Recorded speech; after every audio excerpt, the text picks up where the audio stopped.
Salam əziz dostlar, bugün sizinlə yeni çərçivə proqramına salınan və 6-cı sinif dərsliyinə əlavə olunan Eyvaz Zeynallının Tənha nar ağacı əsərini nəzərdən keçirəcəyik. Gəlin başlayaq. İl quraqlıq keçmişdi. Dağların başını örtən nazik qar, örpək Novruz bayramından bir neçə gün keçmiş, əriyib torpağa hopmuşdu. Yaz aylarında daşqını, selləri ilə ad çıxaran kiçik dağ çaylarının səsi öz içində boğulmuşdu. Deməli, əsərin əvvəlində biz ilin quraqlıq keçdiyini, həmişə Novruz bayramından sonra adətən qar yağıb və yaxud da qarlar əriyib çaya daşır, bilirsiniz, çaya tökülür. Amma bu dəfə heç bir daşqın yoxdur, sel yoxdur, hər şey quraqlıqdır. Hər yer quraqlıqdır. Yazın leysan yağışları yuxa çəkilmişdi. Günəşin şüaları torpağı qovurduqca təzəcə baş qaldıran cücərtilər susuzluqdan can verirdi. Kiçik meyvələri budağında quruyan ağaclar yarpaqları xəcərə döndükcə sanki yasa batırdı. Havaların belə keçməsi insanların əhvalını əməlli başlı korlayırdı. Deməli, burada gördüyümüz kimi əsər başlayır quraqlığın təsviri ilə. Hətta quraqlıq o qədər şiddətlənir ki, susuzluqdan can atan cücərtilər belə, yəni göy otlar belə susuzluqdan can verir, yəni ölür. Ağacların yarpaqları xəzələ dönür, quruyur. Ağaclar, bütün təbiət susuzluqdan əziyyət çəkir. Əsər belə başlayır. Hətta havaların belə keçməsi insanlara da pis təsirləyir. Tez-tez rayonlara, yer yurdlarından qaçqın düşmüş qohumlarına baş çəkməyə gedən İlqar bu mənzərələri seyr etdikcə darılır, qaşqabağı açılmırdı. Nə qədər quraqlıq keçsə də cənnətdir indi bizim yerlər, həsrət qalmışıq yurdumuzun gözəlliklərinə. Xəyalından dönə-dönə keçirir, köksünü ötürürdü. Deməli, bizim əsərimizin qəhrəmanı İlqardır və İlqar tez-tez rayonlara, yer yurdlarından qaçqın düşmüş qohumlarına baş çəkməyə gedirmiş. Deməli, İlqarın qohumları buradan bilirik ki, qaçqın düşüb və İlqar da quraqlığı görür, amma quraqlıq olsa da bizim əvvəlki yerləri, yəni hansı ki İlqar da qaçqın düşüb, həmin yerləri cənnətə bənzədir. Deyir, nə qədər quraqlıq olsa da yenə ora cənnətdir və həsrət qaldığını öz dili ilə səsləndirir və köks ötürür.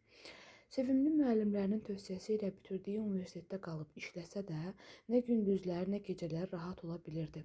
Doğulub boya başa çatdığı dağlar, kürsülü evləri tez-tez yuxularına qonağı olurdu. Su quyusunun yanında öz əli ilə əkdiyi körpə nar ağacının nazik, kövrək yarpaqlarını xəyalında o qədər tumarlayırdı ki, sonuncu dəfə isə yuxusuna girən kəndləri atasının uyuduğu qəbirstanlıq ona elə aydın göründü ki, bu gənc müəllimin yerindən oynatdı. İndi onu nə rahat yataq, nə universitet həyatı, nə də quracağı karyera maraqlandırırdı. Deməli, bizim baş qəhrəmanımız İlqar müəllimin tövsiyəsi ilə universitetdə qalıb müəllim işləyir. Amma o yurdundan qaçqın düşdüyü üçün, öz elindən, obasından ayrıldığı üçün narahatdır. Yuxularına köhnə, yəni öz evi, obası düşür. Hətta onun nar ağacı da əkib, həmin nar ağacını da tez-tez yuxusunda görür. Və yuxusuna həmçinin kəndləri, atası rəhmətə gedib, həmin atasının rəhmətə getdiyi qəbirstanlıq, yəni basdırıldığı qəbirstanlıq belə tez-tez onun yuxularına gedir, onu narahat edir. Yəni onlardan ötürü bir növ darıxır və bunları düşündükcə onu daha karyera, universitet maraqlandırmır. Ona əsas vətəni maraqlıdır. Həmin gecə İlqar səhərin açılmasını səbirsizliklə gözlədi. Dan yeri sökülər-sökülməz yerindən qalxıb əl-üzünü yudu. Üst başını səliqəyə saldı. Onun bütün hərəkətlərini izləyən Səlimnaz xanım təəccübünü gizlətmədi. Səhər erkən xeyir ola, oğul, bu nə təmtəraqdır? İclasınız var? İlqar gülümsündü, mülayim səslə. Ana, vacib görüşə gedirəm. Bugün hərbi komissarlığa dəyməliyəm deyəndə ananın ürəyi qopdu. Oğul, müharibə başlayır. Yox, amma əvvəl-axır başlamalıdır da. Hərbçi olmağa qərar verdim ana. Bəs işin, gələcək karyeran, torpağı tapdaqda olan alimin nə işi, nə də karyerası olar. Səlimnaz mühəbbət yağan gözlərini oğlunun üzündən ayıra bilmədi. Dərindən köks ötürüb, Tanrımın nəzərlərini üstündən əskic eləməsin bala, dedi. Çox keçmədi ki, leytenant rütbəli İlqar rəhmətli en saylı hərbi hissədə göndərildi. O elə ilk gündən takım komandiri kimi xidmətə başladı. Deməli, biz görürük ki, İlqar universitetdə müəllim işləsə də, gecə-gündüz xəyalında öz köhnə qaçqın düşdüyü yerlərdir. Orada atasının dəfn olunduğu qəbristanlıqdır.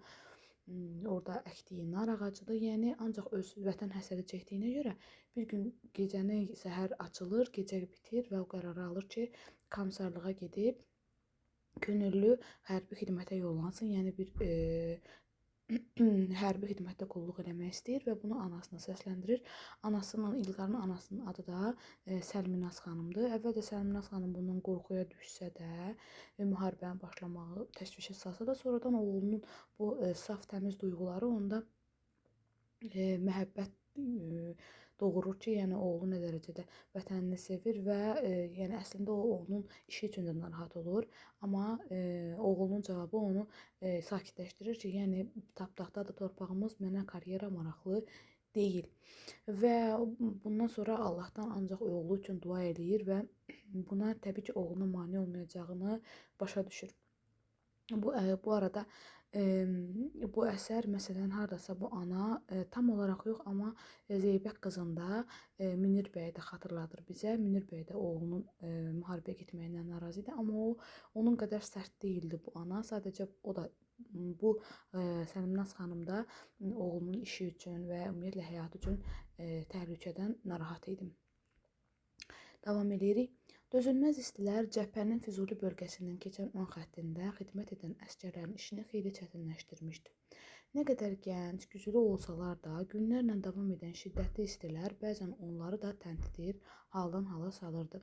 Günorta saatlarında yanar kürə kimi dolanbac səngərlərin üzərindən asılaraq od eləyən günəş sanki bu sayseçmə oğulların iradəsini sınağa çəkirdi.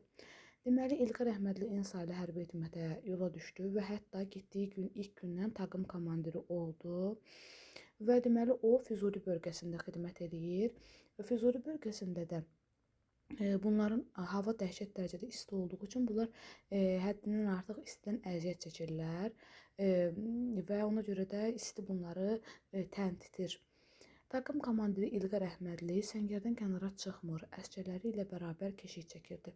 Səngər boyu gözlərini qarşı tərəfə zilləyən əsgərlərin dözülməz istidən şikayətlənməməsi, bir sərin daldanacaq arzulamaması, bəzən onu kövrətsə də sinəsi qürurla qabarırdı. Deməli, İlqar Əhmədli ilə ilk gündən taqım komandiri oldu və dedi ki, dözülməz istilər var Füzuli ətrafında və əsgərləri isə heç vaxt şikayətlənmirlər ki, yəni istidir, hətta bir sərin bir yerdə axtarmırlar. Bunu görən taqım komandiri İlqar Əhmədli hətta kövrəlmək dərəcəsinə gəlib çatır ki, yəni mənim əsgərlərim nə qədər dərəcədə dözümlüdürlər ki, heç şikayətlənmirlər, yəni sərin bir yer axtarmırlar, amma yəni sinəsi qürurla dolur. O baxışlarını səngər boyu düzülən əsgərlərindən ayırıb durbinlə qarşı tərəfi müşahidə elədi. Adətən güclü istilər zamanı başını qoruyan düşmən tərəfdə açıq-aşkar canlanma duyulurdu. Komandir durbini gözündən çəkmədən dedi: "Düşmən tərəfdə canlanma var. Sərvaxt olun, silahları hazır vəziyyətə gətirin, istənilən an atəş aça bilərlər." Deməli, baxmayaraq ki, dözülməz istilər davam edir, amma bu halda da İlqar Əhmədli öz işinə davam edir, yəni öz vəzifə başındadır, durbinlə düşmən əsgərlərini güdür ki, görəsən nə baş verir, onlar nə eləməyə hazırlaşırlar və elə bu vaxtda oralarda bir canlanma görür. Halbuki hava çox istidir, deməli bunlar canlanıblarsa, deməli hücuma hazırlaşırlar. Buna görə də öz əsgərlərinə silahları hazır vəziyyətdə saxlamalarını və sərhesab olmalarını söyləyir. Və həqiqətən də səhv eləmir, komandir səhv eləməmişdi. Bir neçə dəqiqədən sonra düşmən pulemyotları aramsız atəş açmağa başladı. Ardınca isə mina atanlar işə düşdü. Səngərin lap qarşısına düşən minalar partlayır, qəlpələr ölüm saçırdı. İlqar bilirdi ki, mina yağışının ardınca düşmən piyadaları hücuma gedəcəklər. Komandir qərargahla əlaqə saxladıqdan sonra əmr verdi. Güllə məsafəsinə çatana qədər düşmən irəli buraxılacaq. Doğrudan da qarşı tərəfdən cavab almayan düşmənlər çox keçmədən səngərdən çıxdılar. Əvvəl ehtiyatla, sonra isə sürətlə irəli şığıdılar. Komandirin işarəsi ilə silahlar işə düşdü. Öndə gələnlərin əksəriyyəti yerə sərildi. Qalanlar isə minaların açdığı çalılara sindilər. Hücum uğurla dəf edilmişdi, əsgərlərin üzündə xoş bir ifadə görünürdü. Deməli, həqiqətən də durbinlə o ətrafdakı düşmən tərəfdəki canlanmanı düz başa düşmüşdü İlqar və bundan sonra həqiqətən də onlar mina atanlarla atəş əvvəlcə pulemyotlarla, sonrası mina atanlarla hücum elədilər. Yəni zərbələr endirdilər. Deməli əvvəlcə pulemyotlarla, sonra mina atanlarla və amma bunlar qarşılıq vermirlər. Çünki gözləyirlər ki, bunlardan sonra onlar əsgərlər irəli gəlsinlər. Onlar onun da silahları ilə onları öldürmək istəyir çünki.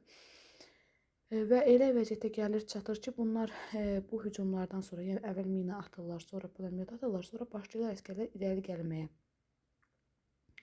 Və güllə məsafəsinə çatanda artıq başlayırlar bunlar da onlara güllələr yağdırmağa və bəziləri həqiqətən də güllədə ölür. Və belə ki, hücumda uğurla dəf edilir. Ertəsi gün İlqar Əhmədlinin qərargaha çağırdılar. Nə üçün çağırıldığını bilməyən zabit bir qədər həyəcanlı idi. Qərargah rəisi polkovnik Nağıyev otağa daxil olan bu uca boy, yaraşıqlı zabiti diqqətlə süzərək əyləşin dedi. İlqar əyləşdi. Polkovnik əlindəki qələmin arxası ilə stolu astaca döyəcləyib soruşdu. Demək universitetdə müəllim idiniz. Bəli, cənab polkovnik. Hərbi xidməti seçdiniz və karyeranı qurban verdiniz. Elədir ki, var. Bəs nə üçün hərbi xidmətə gələrkən israrla bu bölgəyə göndərilməyinizi istəmişsiniz? İlqar sustu. Qərargaha gələrkən keçirdiyi həyəcan tamamilə yox olmuşdu. İndi onun gözlərinin qarşısında yaxın keçmiş canlanırdı. Deməli, sabahısı gün bunlar belə böyük bir hücumu dəf edəndən sonra qərargah rəisində onunla bağlı bir maraq doğurur. Qərargah rəisinin adı polkovnik Nağıyevdir. Nağıyev. Ona soruşur ki, bəs universitetdə müəllim idin? Bəs niyə görə universiteti, yəni bu cür karyeranı qoyub gəlmisən? Bunun səbəbini soruşur. İlqar əvvəlcə qərargah rəisi Nağıyevin yanına gələndə həyəcanlı idi ki, görəsən məni niyə çağırıb da? Adətən vəzifəcə bizdən yüksək biri bizi çağırsa, təbii ki, hər kəs həyəcanlanar ki, görəsən nə baş verib. Eləcə də İlqar Əhmədli də polkovnik Nağıyevin yanına gedəndə həyəcanlı idi. Amma onun sualından sonra ürəyi rahatlaşır və niyə görə gəldiyini anlatmağa başlayır ki, niyə görə bəs karyeranı buraxıb gəlmisiniz, hətta niyə görə israrla bu bölgəyə gəlmisiniz? Yəni hətta Nağıyevi bu bölgəyə gəlməyi də maraqlandırır. Bu bölgəyə gəlmə səbəbini isə belə izah edir ki, daha doğrusu bununla əlaqədar olaraq biz böyük bir zamanın təsvirinə baxacağıq və sonra aydınlaşdıracağıq ki, niyə? 1993-cü ilin isti yay günləri bir-birini əvəz edirdi. 2 il idi ki, kənd qorxu, səksəkə içində yaşayırdı. Elə gün olmurdu ki, kənd mərmi atəşinə tutulmasın. Bir neçə günün içində top mərmiləri 6 evi yerlə yeksan eləmişdi. Ölənlərin arasında məktəblilər, lap kiçik yaşlı uşaqlar da var idi. İlqar danışığına ara verdi. Bunları danışmağa nə ehtiyac var ki, fikrindən keçirdi. Bunu hiss edən qərargah rəisi mehriban səslə danışın, necə olubsa hamısını söyləyin. Deməli, lap İlqar bura gəlməyinin səbəbini 1993-cü ildən, yəni lap əvvəllərdən başlayır ki, bəs yay ayları idi, bizim kəndə hücum edirdilər, mina atırdılar, 6 evi yerlə yeksan etmişdilər, məktəblilər, kiçik yaşlı uşaqlar öldürülürdü və birdən-birə danışığına ara verir və yəni bir ara vermək belə xatırladır ki, yəni ki, mən niyə görə danışıram, bu qədər uzun adı və bunu başa düşür o dəqiqə. Bunu demir, sadəcə ara verməyi ilə bunu deməyə çalışır, amma qərargah rəisi o dəqiqə deyir ki, nə baş verib, hamısını danış. Yəni danışığına ara vermədən hamısını danış ki, 1993-cü ildə belə oldu, bəs ölənlər var idi, davam elə. Şahidi olduğu hadisələr çox sürətlə, bəzən də əlaqəsiz şəkildə yaddaşında təzələnəndə leytenant özünü ələ almağa bacardı. Hatırladı ki, məktəbdə dərslərə tez-tez ara verilirdi. Partlayış səsi eşidən kimi müəllimlər əl-ayağa düşür, şagirdləri təhlükəsiz yerə aparmağa çalışırlar. Gecələr yuxudan qışqıraraq ayılan uşaqlarını valideynlər məktəbə qorxa-qorxa göndərirdilər. Deməli, həmçinin o hər şey onun yaddaşında aydın qalmayıb da, əlaqəsiz şəkildə də daha sonra nələr xatırladığını düşünür və birdən-birə yadına düşür ki, məktəbdə də müəllimlər uşaqları əgər partlayış səsi gəlirsə təhlükəsiz yerə qoyurdu. Uşaqlar gecələr oyanırdı, qışqıraraq oyanırdı. Çünki o dərəcədə mina atanlar, pulemyot səsləri eşitmişdilər ki, artıq qorxurdular. Məktəbə də qorxa-qorxa göndərirdi valideynlər. Nəysə, bu dağınıq fikirlər yadına düşür. Bunları da səsləndirir. Kənddə yaradılan könüllü müdafiə dəstəsinin cəmi 4 avtomatı var idi. Dövlət adamları 2 il əvvəl qapı-qapı gəzib ov tüfənglərini yığmışdılar.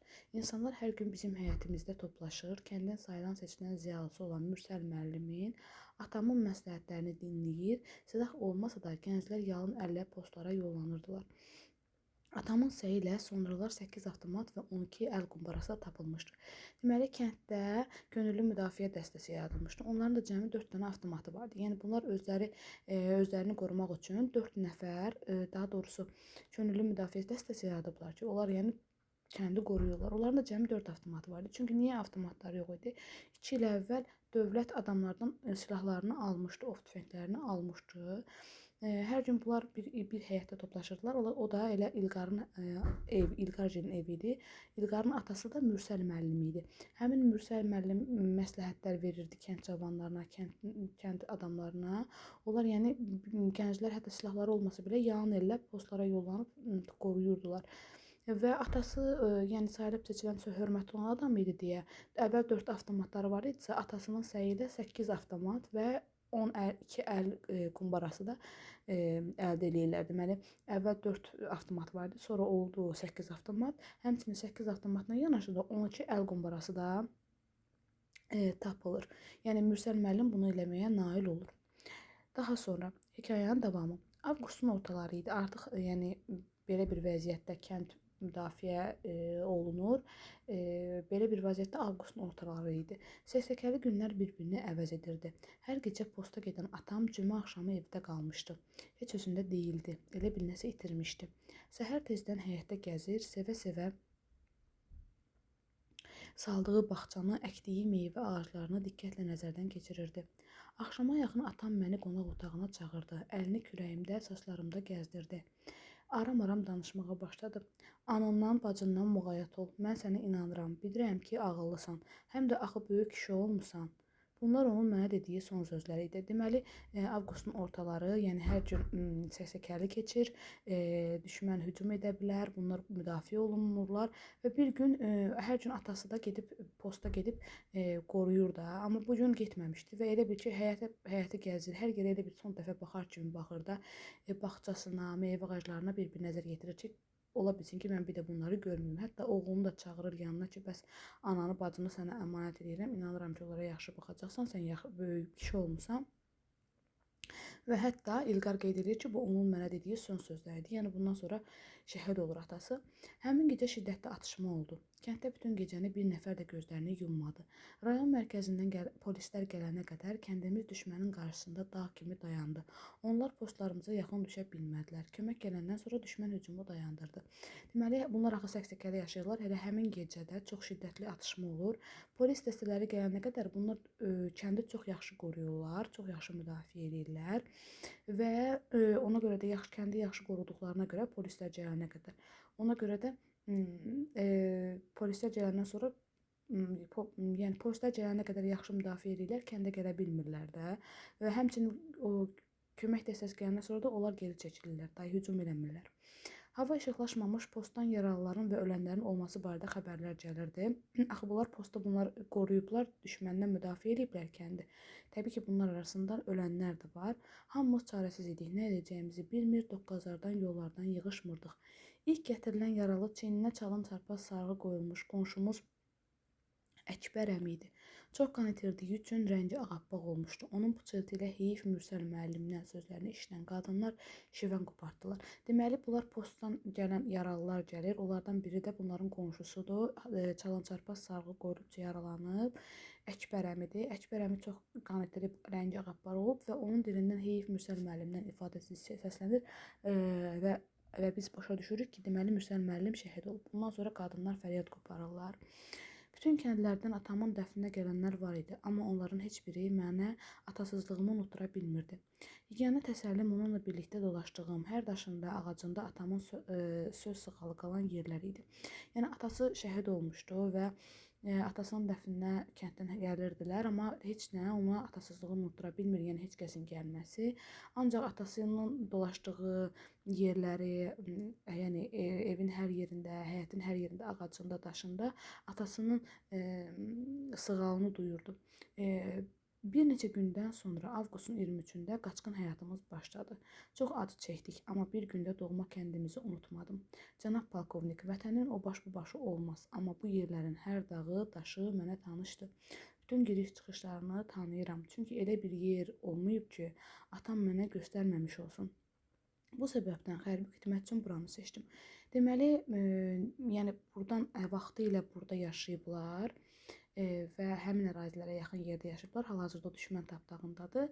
Yəni oradan yaşayıb, oradan köçkün düşüblər deyə. Yəni bu torpaqlar deyir mənə əzizdir. Və mən oradan qaçqın düşmüşük. Avqustun 23-də qaçqın düşüblər də. Yəni düşmən onlara hücum eləyəcəkdi. Bunlar qoruyublar. Kömək dəstəsi gəlib, sonra da onlar qaçqın düşüblər. Yəni kəndimizi unutmamışam deyə bu yerlər mənə düz deyir, o başı bu başı olmaz, amma bu yerlər mənə özəlliklə əzizdir. Ona görə də bu yerləri seçmişəm. Yəni cənab polkovnik Nağıyevə niyə görə buranı seçdiyini söylüyor İlqar Əhmədli. İlqar Əhmədli sözünü bitirib qərargah rəisinin üzünə baxdı. O razılıqla başını tərpətdi. Bizim bu torpaqları yaxından tanıyan hərbiçilərə böyük ehtiyacımız var. İndi öz taqımına get. Vaxtı gələndə sənin verdiyin bilgilərdən yetərincə istifadə edəcəyik. Yəni polkovnik də onun razılığını bildirir ki, çox yaxşı ki, sən buraları tanıyırsan. Sənin buraları tanımağın bizim üçün yaxşıdır. Vaxtı gələndə sənin bildiklərindən, yəni buraları tanımağından istifadə edəcəyik. İlqar Əhmədli qərargaha gələrkən nə qədər həyəcanlı idisə, indi bir o qədər sakit idi. İçindən gələn bir səs onu astadan pıçıldayırdı. Lap yaxınlarda nəsə baş verəcək, doğma yurda aparan yollarda yaşıl işıq yanacaq. Deməli, artıq o geri dönəndə, əvvəl gələndə, polkovnikin otağına gələndə çox həyəcanlı idi, indi isə çox sakitdir. Hətta onun içində belə bir fikir, hiss var ki, nəsə olacaq, yəni yaşıl işıq yanacaq. Yəni yaşıl işığın yanma nə deməkdir? Yəni bizə yol görünəcəkdir. Biz gedib vətənimizi xilas edəcəyik. Yəni onun içində belə bir ümid var idi polkovnikin yanından qayıdandan sonra. Hərbi hissədə aramsız təlimlər davam edirdi. İlqar Əhmədlinin taqımı həmişə fərqlənir və komandanlığın təşəkkürünü qazanırdı. Belə anlarda o deyirdi: "Bizim təlimlərdə fərqlənməyimiz təşəkkür almağa görə deyil, torpaqlarımızın azadlığı üçündür. Nə günəşin istisi, nə payızın çiskinliyi, nə də qışın sazağı bizi qorxudacaq. Biz qisasımızı elə almalıyıq ki, düşmən bunu ömrü boyu unutmasın. Bir də bizə qarşı çıxmağa cəsarət etməsin." Deməli, həqiqətən də onun ürəyindəki hiss doğrudur. Yəni müharibə başlamalı idi. Çünki tez-tez bunlar təlim keçirlər və bu təlimlərdə də İlqar Əhmədlinin yəni başçılıq etdiyi taqım fərqlənir və hətta o hər dəfə deyir ki, biz ona görə yəni fərqlənmirik, ona görə yaxşı işləmirik ki, biz təşəkkür alaq. Ona görə işləyirik ki, vətənimizi xilas eləyək, yəni azad olaq. Yəni heç nə bizi qorxutmur, qisas almalıyıq. Yəni yaxşı olmağımızın səbəbi qisas almaq istəməyimizlə təşəkkür almamıza görə deyil və biz düşmənə elə bir qan udurmalıyıq ki, onlar bir də bizə qarşı çıxmağa cəsarət eləməsinlər. Son günlər yüksək rütbəli zabitlərin hərbi hissəni ziyarət etməsi, müxtəlif tapşırıqlar verilməsi tezliklə nəyinsə başlanacağına işarə edir. Bunu bütün şəxsi heyət anlayırdı. Yəni müharibənin başlayacağı başqa cür hardan bilinirdi? Çünki birinci təlimlər keçirdilər bunlar tez-tez. Hərbi təlimlərdə də bunun adətən İlqarın komandanı olduğu dəstə qalib gəlirdi. Həm də ki, yüksək rütbəli zabitlər tez-tez onların taqımlarına gəlirdilər, baş çəkirdilər, göstəriş verirdilər. Bu da onu göstərirdi ki, həqiqətən də nələrsə baş verəcək. Sentyabrın sərin mehi yayın nəfəs kəsən istisini xeyli yumşatmışdı. Təkəmseyrək görünən ağacların bəzisi sarı sırğalarını qulağından assa da, bəziləri zümrüd donunu dəyişməyə tələsmirdi. Aramda əsən külək budağından qopan xəzəlləri səngərə tərəf qovanda, İlqarın yadına xəzanı vaxtsız gələn öz bağları düşürdü. Özü də bilmədən ünvanı bəlli olmayan suallar verirdi. Buna nə vaxt son qoyulacaq? İntiqam ona nə vaxt yetişəcək? Belə anlarda o dərindən köks ötürür. Bəzən hissə qapılsa da, doğma torpaqlara qayıdacaqlarına inanırdı. Ümumiyyətlə, bu əsərdə görürük ki, biz peyzaj təsvirləri çox verilib. Burada sentyabrın təsviri var, payızın təsviri var ki, bəs ağacların sarı sırğaları qulağını asılıb, bəziləri zümrüd tonu dəyişib, daha doğrusu dəyişmir, yəni sarıya boyanmır. Xəzəllər səngərə tərəf qovanda İlqar öz bağlarını xatırlayır. Yəni payızın təsvirini gördükdə İlqar öz bağlarını xatırlayır ki, onların xəzanı vaxtsız gələn, yəni tez bitəndə, yəni bağlarını xatırlayır, öz bağları və tez-tez suallar verir ki, nə vaxt gələcək, axı nə vaxt biz öz vətənimizə intiqam alın, nə vaxt yetişəcək? Bax bu sual hər dəfə İlqarı düşündürür ki, nə vaxt intiqam alacağıq, nə vaxt son qoyulacaq mənim bu öz yurdu yuvama olan həsrətimə. Yəni qəlbi vətəninlə qovuşmaq hissi ilə alışıb yanır İlqarın. Yəni bunu hər an, hər dəqiqə hiss eləyir. Cənab leytenant, sizi gözləyirlər. Yaxınlaşan əsgərin səsi İlqarı düşüncələrdən ayırdı. O, tələsik səngər boyu irəliləyirdi. Təpənin ayağında rəngi torpaqdan seçilməyən bir maşın onu gözləyirdi. Yarım saatdan sonra o briqada komandirinin yanındaydı. Komandirlə söhbəti çox qısa oldu. Kəndinizin yerləşdiyi ərazini, qonşu kəndləri xatırlayırsanmı? Kəndinizdən Araz çayına qədər məsafənin neçə kilometr olar? Deməli, bunlar, bu hisslər, yəni payızın təsviri ilə öz bağlarını düşündüyü an bir nəfər əsgər gəlib onu çağırır ki, sizi gözləyirlər. Gedib torpaq rəngindən seçilməyən maşında komandir onu gözləyir. Komandir ondan soruşur ki, bəs qonşu kəndləri tanıyırsanmı? Kəndinizdən Araçaya məsafə nə qədərdir? Yəni bir növ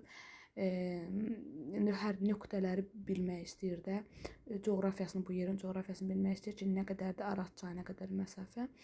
O yerlər hər gün İlqarın gözləri qarşısında canlanırdı. İndi sanki oraları görürmüş kimi hər şeyi yerli yataqlı danışmağa başladı. Kəndlərin adını, rayon mərkəzinə gedən yolları bir-bir xatırladı.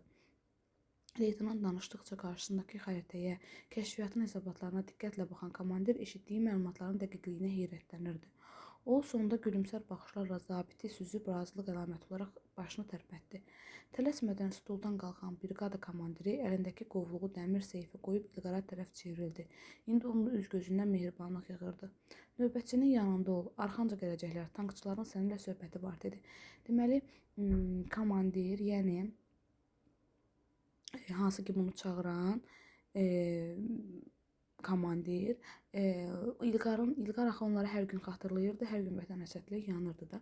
Elə danışır ki, bu yerləri, kəndləri, rayon mərkəzinə gedən yolları hamısını bir-birilə danışır ki, qəribə gəlir ki, komandirə bu necə xəritəyə baxa-baxa qəribə gəlir ki, İlqar necə belə dəqiqliklə bilir hər şeyi. İlqarın hər şeyi belə dəqiqlə bilməsi ona qəribə gəlir və bir növ onu razılıq əlaməti olaraq başını tərpətə deyir ki, səni gözləyir bizim deməli, daha doğrusu gələcəklər bizim tankçılar. Çünki tankların haraya istiqamət alması ilə bağlı yəqin ki, İlqarla soraqlaşacaqlar ki, necədir? Deyir, tankçıların səninlə söhbəti var. Yəni buna görə gəlib ondan soruşur ki, görəsən bu bilirmi də yerləri dəqiqliklə və bilir ki, dəqiqlik, ona görə də deyir ki, tankçılar gəlib səndən soruşacaqları var. İlqar hərbi qaydada təzim edib qapıdan çıxdı. İşıqları yanıb sönən iri bir cihazın qarşısında oturan növbətçi əli ilə küncdəki stulu göstərdi. Bu, otur gözlə deməkdir. Həyəcandan İlqarın ürəyi çırpınır, gicgah damarları şiddətlə atırdı. Fikirlər beynini bir-birini qovurdu. Bəli, zaman yetişib, intiqam, qisas alacağımız gün yaxındadır. Görünür, o yerləri görmək qismətimdə varmış. Deməli, burada hərbi qayda təzim eləyir. Bundan sonra ona küncdəki stol göstərir oradakı növbətçi ki, bəs orada gözlə, yəni gələcəklər tankçılar. İlqar da bu vaxt ürəyi döyünür, həyəcanlanır ki, bəs bir də o həsrət qaldığı yerlərdə doğma yurd yuvalarına qovuşacaqlar. Yəni deyir ki, o yerləri bir də görmək var imiş qismətimdə. Yəni düşünür ki, deməli müharibə başlayır ki, tankçılar gəlir məndən yerləri soruşur və s. Gözəl sentyabr səhəri açılmışdı. Göyün üzü tərtəmiz, hava sərin idi. Amma bütün bunları duyan yox idi. Uzaq vuran topların səsi aləmə başına götürmüşdü. Tankların atılan mərmilərin çıxardığı səs vahimə yaradırdı. Artilleriya atəşindən sonra ordumuz Araz çayı boyunca hücum əmri aldı. Tankların arxasınca irəliləyən piyadalar atəşə ara vermirdilər. Deməli, sentyabr ayında hər şey çox gözəldir, hava çox gözəldir, amma buna heç kəs əhəmiyyət vermir, çünki müharibə başlayıb. Topların səsi aləmi bürüyür, tanklar atılır, vahimə yaranır da, yəni. Bizim ordumuz da Araz çayı boyunca hücum əmri alır. Mahmudlu kəndinə ilk girən İlqarın taqımı olur. Bu elə qəfil baş verdi ki, qaçmağa macal tapmayan düşmən əlbəyaxa döyüşü də uduzdu və xeyli canlı qüvvə əsir alındı. Deməli, artıq müharibə başlayıb və onlar ilk dəfə Mahmudlu kəndinə daxil olublar. Mahmudlu kəndinə daxil olan da elə İlqarın taqımıdır və hətta elə bir qəfil hücum eləyirlər ki, bunlar əlbəyaxa döyüşdə belə düşməni məğlub eləyirlər. Mahmudlu kəndini alırlar. Yəni İlqar doğma kəndlərini tanıya bilmədi. Hər tərəf xarabazara çevrilmişdi. Salamat qalmış bircə bina da yox idi. Sökülmüş evlərin daşları bir-birinə qarışmışdı. Həyətləri qamış basmış, bir-birini keçən qurumuş otlar bütün cığırları örtmüşdü. İri tut bağlarından nişanə qalan, adda-budda qarılan kötük qəbristanlığı idi. Deməli, bunlar Mahmudlu kəndinə girirlər, İlqarın takımı və Mahmudlu kəndi İlqarın kəndidir. İlqar buranı tanıya bilmir. Hər yer xarabaya dönüb, evlər sökülüb, həyətləri qamış basıb, hər yeri otlu cığırlar bürüyüb. Yəni hər yer pis gündədir. Təkcə iri bunların tutbağlarından bir dənə nişanə qalıb, o da kötük qəbristanlığı idi. İki əsgərlə həyətlərini axtaran İlqar gözlərinə inana bilmirdi. Əlinin içi kimi tanıdığı kəndlərinin elə bil ki, altını üstünə çevirmişlər. Heç nə yerində deyildi. Birdən onun gözləri işıqlandı. Qoyunun yaxınlığında öz əli ilə əkdiyi nara heç nə olmamışdı. Dağıdılan evlərin, tamamlanan bağların şahidi indi yalnız o idi. Tənha nar ağacı gərdənini tarım çəkərək dimdik dayanmışdı. Üstündə bircə nar var idi. Böyük idi, qabığı da qıpqırmızı. İlqar ağacın meyvəsinə ehmalca toxundu, ürəyi gizildədi. Çünki bu adi meyvə deyildi. Bu kənddə qalan yeganə canlı idi. Evlərinin, əşyalarının, həyətlərinin yadigarı idi. Deməli, bu hamı ki, onların bağlarında nə vaxt ki, o uşaq vaxtı əkmişdi, həmin onlar ağacı hələ də qalır, onun üzərində də meyvə də var. Ürəyi qubarlanır ki, bəs bu elə bilən nar ağacı deyil, mənim o vaxt əkdiyimdir, yeganə xatirədir, hər yeri dağıdıblar. Hər yer pis gündədir, amma bir dənə xatirə o vaxtlardan xatirə bu nar ağacı qalıb. İlqar uşaqlıqda olduğu kimi onun nazik yarpaqlarını tumarlamaq istədi. Onlarda əvvəlki yumşaqlıq, kövrəklik yox idi. Tənhalıq bu zərif yarpaqları da çobudlaşdırmışdı, İlqar kövrəlmişdi. Yəni əvvəllər onun yarpaqları nazik idi, indi o illərin həsrəti, illər boyu sanki o da qalınlaşmışdı, çobudlaşmışdı. İlqar ona görə kövrəlir. Bütün ağrılara baxmayaraq dözümü ilə həqiqi sahibinin gələcəyini gözləyən bu ağac kəndin keçmişini, varlığının timsalı idi. Yəni bu ağac kəndin, yəni sanki biz hər şeyə qalib gələrik, hər şeyə sinə gələrik, biz axırda qalib gələcəyik. Yəni onun simvoluna çevrilir bu ağac. Yəni ki, həqiqi sahibini gözləyir. İlqar kənarda şəklini çəkən hərbi müxbiri görmədi. Ertəsi gün onun nar ağacı ilə çəkilmiş şəkli dünyaya yayıldı. Nar ağacı tənha deyildi. Deməli, bu və yaxud da onlara onu toxunmağını çəkən jurnalist olur və o jurnalist amma bunu hiss eləmir. İlqar amma o bütün dünyaya yayılır. Artıq nar ağacı tənha deyildi, çünki onun həqiqi sahibi gəlmişdi. Belə, deməli, bu əsər dedik ki, Tənha nar ağacı əsəri salınıb bizim yeni çərçivə sənədimizə. Burada baş obrazımız oldu İlqar Rəhimli, sonra anası Səliminaz xanım, sonra Polkovnik Nağıyev, sonra komandir, sonra belə. Daha sonra yəni biz bilirik ki, o uşaq vaxtı əkdiyi nar ağacı, sonra da illər keçəndən sonra Mahmudlu kəndində təzədən onu görməsi, onda bir qürur hissi, kövrəlmək yaradır ki, bəs hər şey pis gündə, amma bu tənha nar ağacı qalıb. Bir bu tənha nar ağacı Azərbaycanın yəni bu sondakı qələbəsinin timsalı ola bilər ki, çünki yəni əvvəl-axır o yerlərin sahibi öz yerinə gəldi, nar ağacı da bunu səbirlə gözləmişdi.